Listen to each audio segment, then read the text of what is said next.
আসসালামু আলাইকুম, welcome back to my channel. সুপ্রিয় বিয়জহল, আশা করি আপনারা সব ভালো আছেন। আমিও আলহামদুলিল্লাহ ভালো আছি। বরাবরের মতন আবারও আর একটা গার্ডেনের ভিডিও নিয়ে আইলাম আপনার সামনে। আশা করি আপনার কাছে ভালো লাগবে। তো বিয়জহল, আলহামদুলিল্লাহ আমরা ইউকের ওয়েদার খুবই বালাদের, এখন খুবই গরম দের। তো আল্লাহ আসলে আমরা মনে করছিলাম যে অনেকে মনে করছেন এই বছর হয়তো সামার দিত নাই, গরম দিত নাই। তো আল্লাহ চাইলে কিন্তু যে কোনো সময়ও ইয়ে করতে পারবেন। তো রিজেক্ট থাকলে অবশ্য ফলন হইব ইনশাল্লাহ। তো আজকে আমি আপনার সামনে নিয়ে আইছি যে আমার আপনারা দেখছেন ছোট্ট লাউ গাছ আমি কয়েকদিন আগে আপনারা লোকের শেয়ার করছিলাম। তো এই গাছগুলা কিলা দ্রুত বড় হইল। আপনারা দেখতে পারেন আমি আমার সব প্লান্টও পানি দিলাম। তো দেখতে পাচ্ছেন যে আমার এই যে দেখা এখন যে এই গাছগুলো আসলে খুবই ছোট আছিল। তো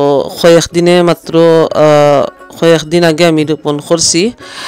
তো আলহামদুলিল্লাহ গাছগুলা অনেক বড় হয়েছে মাশাআল্লাহ। তো কিতা আমি খানি দিছি, কোন খানিটা দেওয়ার কারণে প্রথম দিকে কিন্তু রোপণ করার পরে ওয়েদার খুবই খুব মেঘ বৃষ্টি আছিল। বৃষ্টির কারণে গাছগুলা বড় হইতে পারছে না।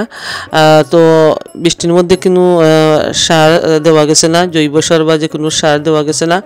তো এত ঠান্ডার মধ্যে আমার গাছগুলা কিলা বড় করলাম, কোন খানিটা দিলাম এত মেঘ বৃষ্টির মধ্যে।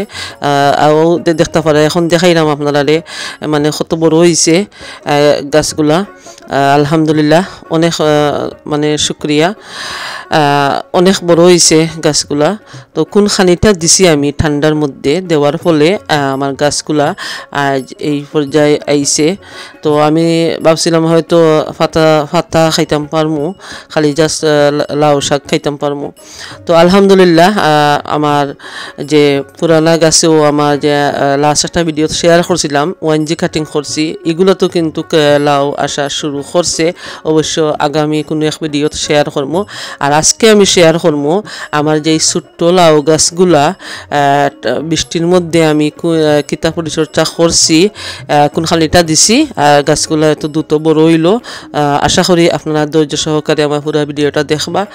এখন যে দেখতে পারছেন, এখন যখন ছোটো আছিল আমি কিলা পরিচর্যা করছি, ও দেখতে পারা খুবই ছোটো গাছ আছিল। একটু আগে যে গাছটা দেখছেন মাশাআল্লাহ অনেক বড় বড় পাতা, অনেক বড় বড় ডগা দিছে ওই লগিয়া ও গাছটা।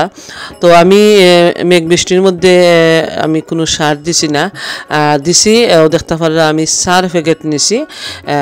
জাস্ট আমি ফ্রেশ 4 প্যাকেট আমি কুল্লা চা পাতা দিছি। কয়েকটা সার বেগ আমি কুল্লা ভিজা মাটির মধ্যে দিছি, 2বার দিছি সপ্তাহের মধ্যে, 2বার দিছি, 4-5 দিন পরে একবার দিছি। তো মাত্র 2বার আমি চা পাতা দিছি। ওরকম করি আমার সবগুলা গাছও ছোটো গাছগুলাত দেওয়ার ফলে কিন্তু আইজ মাশাআল্লাহ অনেক বড় হয়েছে গাছগুলা। দেখতে পারে এইটা যে সময় বৃষ্টি আছিল ওই সময়ের ভিডিও, এটা সামান্য একটু ছিদ্রি ধরাইছে, একটু দিন বেলা আছিল। তখন আমি মাটির মধ্যে এইরকম করে দিতাম চাপাতা, জাস্ট চাপাতা দিয়া একটু মাটিরে মিক্স করে দিছি আর পাতাগুলা খাইটা দিছি। দেওয়ার ফলে কিন্তু গাছগুলা বড় হয়েছে।